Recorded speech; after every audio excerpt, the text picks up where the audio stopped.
গ্রামের অনেক মহিলারা অনেক সময় বলে থাকে যে তুই একটা নডি। KNOCK, knock. নক অর্থ হলো আঘাত করা। আসলে এটা কিন্তু ওয়েডনেসডে না, এটা হবে ওয়েন্সডে। প্রিয় শিক্ষার্থীরা, আজকে আমরা ইম্পর্টেন্ট কিছু ওয়ার্ড দেখব যেগুলো তোমরা অনেক সময় উচ্চারণ করতে গিয়ে খুব উদ্ভট উচ্চারণ করে পেলো। তো আমি সেই বিষয়গুলো তোমাদেরকে দেখিয়ে দেব। তো এখানে প্রথমে আমি যে শব্দটা লিখেছি সেটা হলো কি নটি। তো গ্রামের অনেক মহিলারা অনেক সময় বলে থাকে যে তুই একটা নডি। আসলে এটা কিন্তু নডি হবে না, এটা হবে নটি। NAUGHTY, নটি। নটি অর্থ হলো দুষ্ট অথবা অবাধ্য।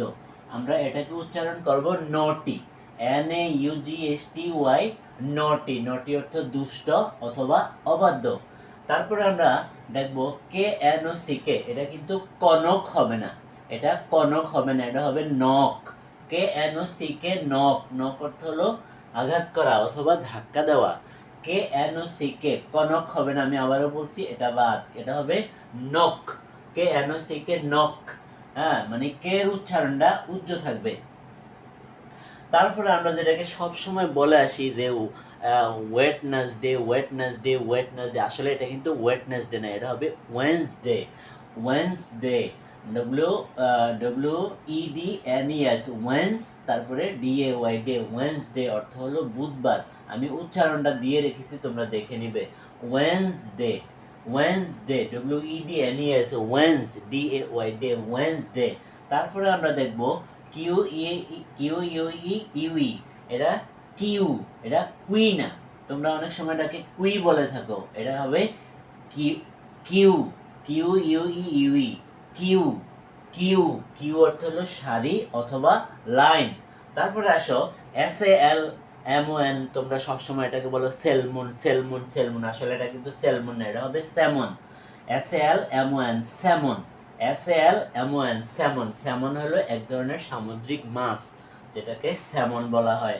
তারপরে আসো সাইকোলজি, PSYCHOLOGY, সাইকোলজি। আসলে এখানে পি এর উচ্চারণটা উজ্জ থাকবে, আমরা এস থেকে পড়ব। PSY হলো সাই, CHO কো, LOGY লজি। সাইকোলজি হলো মনোবিজ্ঞান। এখানে পি উজ্জ থাকবে, পি মানে আমাদের উচ্চারণে আসবে না। PSY সাই, PSY সাই, PSY সাই কো লজি অর্থ হলো মনোবিজ্ঞান। তারপরে আসো WRIST, আমরা বলি কি এটাকে উইস্ট। উইস্ট, আসলে এটা উইস্ট না, এটা হবে রিস্ট। WRIST, ডব্লিউ এর উচ্চারণটা উজ্জ থাকবে, আর থেকে শুরু হবে। RIST, WRIST, wrist. রিস্ট, আমি এখানে উচ্চারণ দিয়ে রেখেছি, তোমরা দেখবা। WRIST, wrist. রিস্ট অর্থ হলো হাতের যে কবজি আছে না, সেটাকে বলে রিস্ট।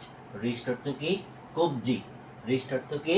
কবজি। তারপরে আসো, সব সময় তোমরা যেটাকে বলে আসো কি কর্নেল, কর্নেল, কর্নেল। আসলে এটা কর্নেল না, কোলোনেলও হবে না, কর্নেলও হবে না, এটা হবে কি কার্নেল। COLONEL, kernel. খেয়াল রাখবা সব সময় এই উচ্চারণটা, COLONEL, কার্নেল। কার্নেল হলো সেনাবাহিনীর একটা মানে উপাধি, কার্নেল। কার নয় রে বেকালো, COLEN, কার্নেল। কার্নেলের বাংলায় হয়েছে কর্নেল উচ্চারণটা। তো এমনিতে আমরা ইংলিশে যখন বলবো এটা বলে কর্নেল। তারপরে আসো, তোমরা এটাকে GESTUR, তোমরা এটা সবসময় গেটসার বলো, আসলে এটা কিন্তু গেটসার না, এটা হবে জেটসার। জেটসার, জেটসার, GESTUR, জেটসার, GESTUR, স্যার। জেটসার অর্থ হলো ইশারা। আমরা অনেক সময় হাতে ইশারা দেই, চোখে ইশারা দেই, এগুলো হলো কি জেটসার।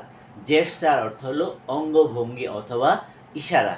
তো আশা করি ভালো থাকবে। আবার নতুন কোনো বিষয় নিয়ে পরবর্তী দিনে আবার দেখা হবে। সবাই ভালো থাকবে। আল্লাহ হাফেজ।